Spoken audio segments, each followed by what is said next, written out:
Dobrý deň. Chcel by som vám predstaviť pani profesorku Idovu, ktorá je rodačka z našeho mesta a položím jej zo pár otázok o histórii Trenčína.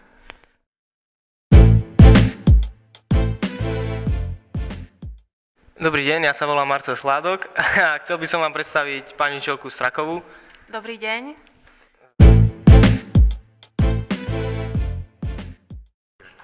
Čaute, volám sa Patrik Sokolík a predstavím vám môjho spolužiaka Denisa Beluščaka. Čaute.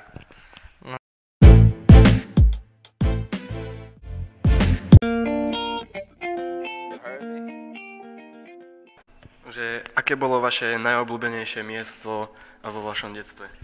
Ja som bývala do 4 rokov pod hradom, presne pod hradom na Matúšovej ulici. A tam sme sa hrávali normálne na tej Matúšovej ulici, pretože ten dvor toho domu, kde som bývala, bol veľmi chladný.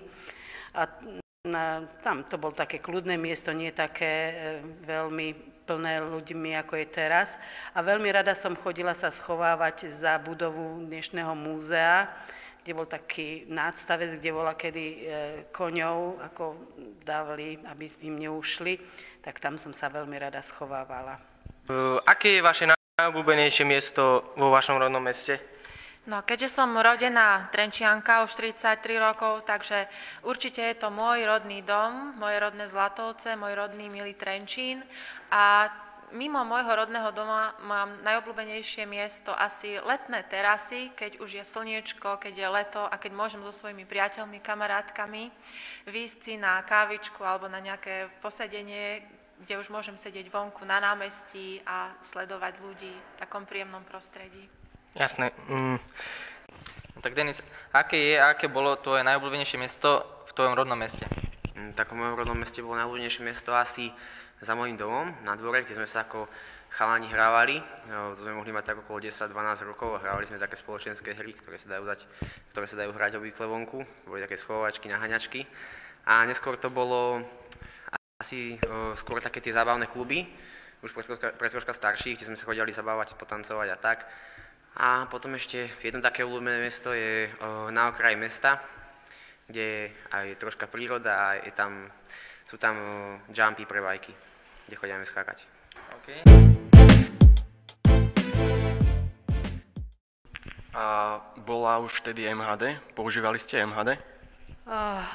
Neskôr, keď som už bola tak cez 10 rokov, tak bola miestna doprava, ale tých autobusov bolo veľmi málo, nejaké 4, od 1 po 4. No a veľmi rušná, najrušnejšia ulica, teda v strede mesta, bola Hviezdoslavová, ktorá teraz je vlastne bez dopravy.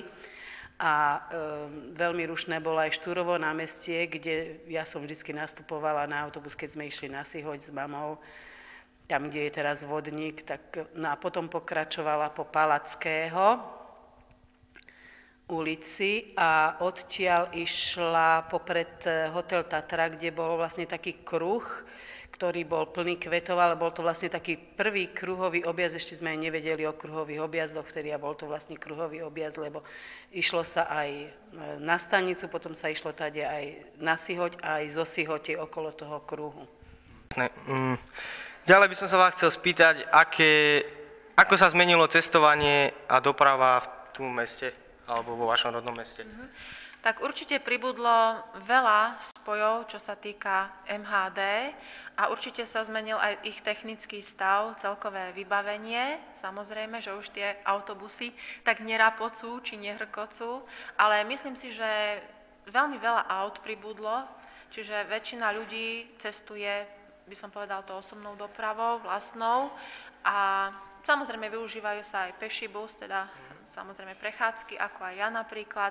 A ak si môžeme teraz spomenúť ešte, stál jeden lístok napríklad na jednu cestu v MHD 1 korunu. A viem, že tam bola taká štikačka, do ktorej sa ten lístok vpichol a vtedy ste mali platný cestovný lístok. A neprekáža vám množstvo aut na cestách v dnešnej dobe? Áno, tak prekáža, no samozrejme určite aj voči tomu prostrediu a musíme sa pozerať stále na každú stranu, či nás niečo nezrazí, musíme byť ostražití. A hlavne aj v tom parkovaní je to problém, samozrejme. V každom meste, ako aj v našom. A ako sa zmenila cestovná doprava ako v tvojom meste, ako MHDčky chodievajú teraz? No v minulosti toho bolo určite menej. Z táto rozprávania si pamätám ešte autobus, ktorý prezývali že Knedla. A teraz je toho určite viacej. Máš viacej spojov, sú aj modernejšie autobusy určite a môže sa dostať z jedného mesta do druhého. Proste každú hodinku ti ide niečo.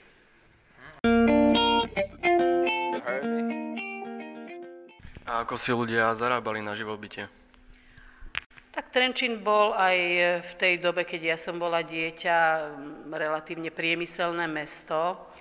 Pamätám sa, že veľa žien nebolo zamestnaných, pokiaľ som bola dieťa. My máme dom, v ktorom 160 rodín žije a ja neviem, zo všetkých tých 160 rodín moja mama bola zamestnaná nejakých zopár susediek, ale potom neskôr sa začali zamestnávať hlavne v Odeve, čo bola potom Ozeta, dneska už je zrušená, a v Merine, ktorá bola tiež textilná fabrika, kde veľa žien robilo.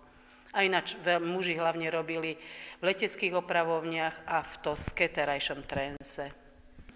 A ako si ľudia zarábajú na živobytie? No myslím si, že tak ako aj v minulosti, zase myslím, že sa robí až príliš veľký rozdiel v peňažnom ohodnotení, že niektorí majú príliš veľa, niektorí zase príliš málo, alebo možno niekto aj vôbec nič nedostane, to je takéto smutné. No a samozrejme, že sú učitelia, sú právnici, technici a tak ďalej, ale pribudli možno profesie manažérov, hej, a teraz by som povedala, že taká preferovaná zamestnanosť ekonómov, áno, že takéto zamestnania sú v popredí, čo sa týka obchodu a biznisu. Jasné. A vy ste chceli byť odjakživa učiteľkou? Ja som chcela byť odjakživa akademickou maliarkou, to bol môj taký životný sen, sa mi nesplnil, ale keďže sme z takej učiteľskej rodiny, tak samozrejme, ako si to ostalo v rodine, že aj ja som ostala učiteľkou a pokračujem v tejto sfére. A ako si ľudia zarábali a zarábajú si na živobytie? Tak ľudia drú dosť v našom štáte, aby si zarobili hlavne to na čo, aby mali čo do úst. Ale dá sa to určite. Vznikajú síce väčšie rozdiely medzi vyššou a nižšou vrstvou. To je troška smutné, lebo máme ten kapitalizmus a nenarobíme nič asi. Ale zarábajú si v priemysle, zarábajú si v poľnohospodárstve, vo všetkých druhoch priemyslu. Dá sa akože nájsť zamestnanie. Okay.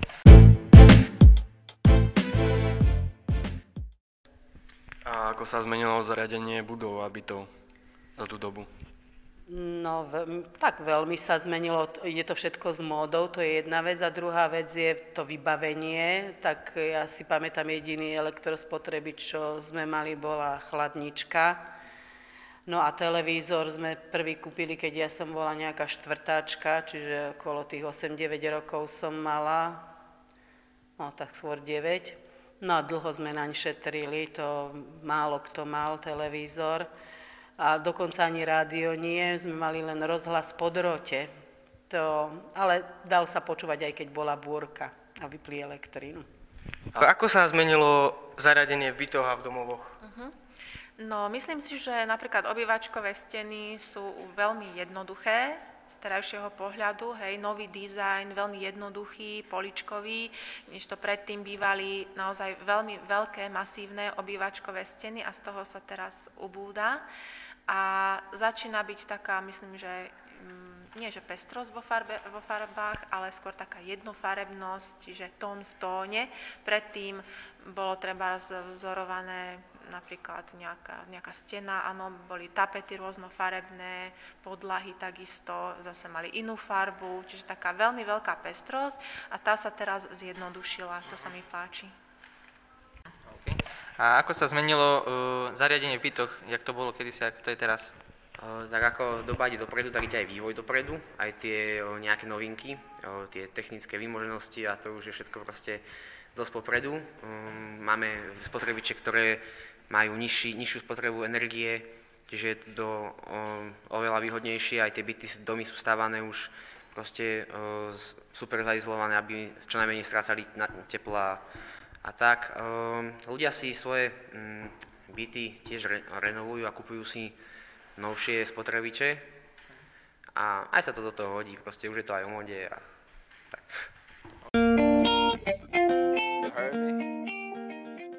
A aké zvyky zvyky sa uchovali vo vašej rodine?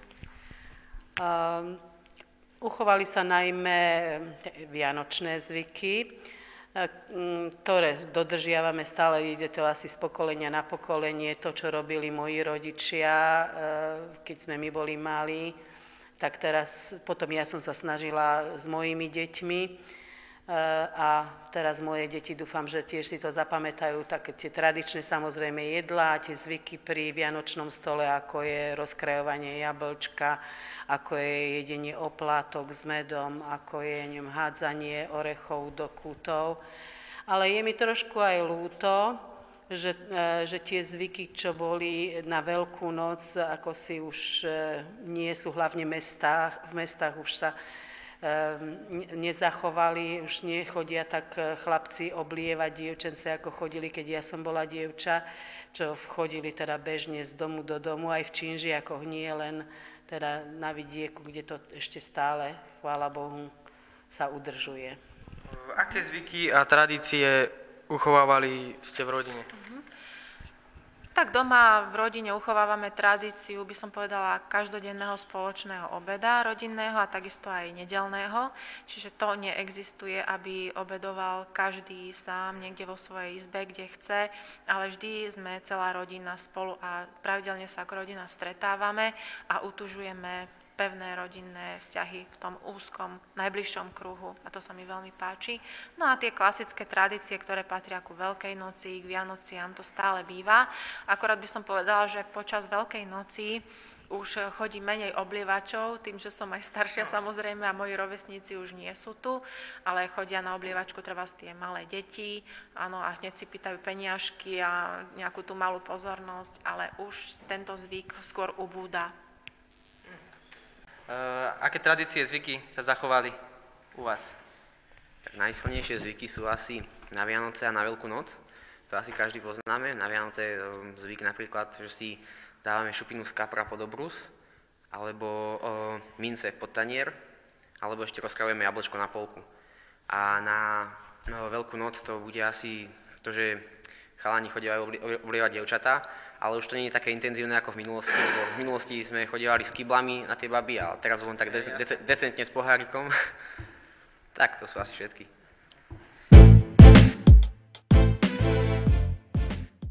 A ako vyzerala vaša škola? No, ja som chodila na základnú školu na 2, čo už dneska neexistuje. Dneska už je to budova Univerzity Trenčianskej. A bola to vtedy nová škola. My sme nenosili sme nejaké rovnošaty, ale robili sme tzv. Pionierské sľuby a museli sme po tom sľube nosiť tú pionierskú uniformu, čo bola teda tmavomodrá sukňa u chlapcov, nohavice, biela košela a červená šatka pionierská. A šatky sme nosili normálne, tie pionierské šatky sme nosili aj k normálnemu oblečeniu, no a zdravili sme sa práci česť. Ako vyzerala škola vo vašom školskom veku? No, školský systém bol, by som povedala, prísnejší, oveľa ako je v súčasnosti. Disciplína bola veľmi tvrdá a ja som zažila ešte veľmi tvrdú disciplínu, aby som povedala, že to neľutujem. Skôr sa mi nepáči v súčasnosti tá povolnosť žiactva, ktorá teraz veľmi figuruje, by som povedala, že na prvom mieste. Taká benevolentnosť a ľahostajnosť ku škole. Ako vyzerala škola v tvojom školskom veku? Aké to bolo? Tak škola v mojom školskom veku vyzerala tak staršie, to bol ešte taký komunistický štýl, ale už ako Európska únia, keď dala peniaze na to, na renováciu všetkých škôl, tak už postupne sa zateplila nová fasáda, tak už je to úplne krajšie.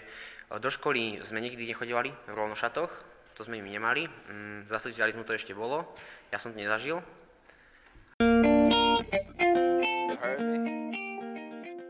A čo ste robievali vo svojom voľnom čase? Keď som bola dieťa, tak sme mali krúžky rôzne pionierské a hlavne boli zamerané, tak na všeličo boli zamerané, ale ja konkrétne som cvičila gymnastiku a to nie len v škole, mali sme aj v škole, ale aj ako v telovýchovnej jednote v Trenčíne, v tzv. Sokolovni, ktorá dodnes existuje, tak tam sme chodili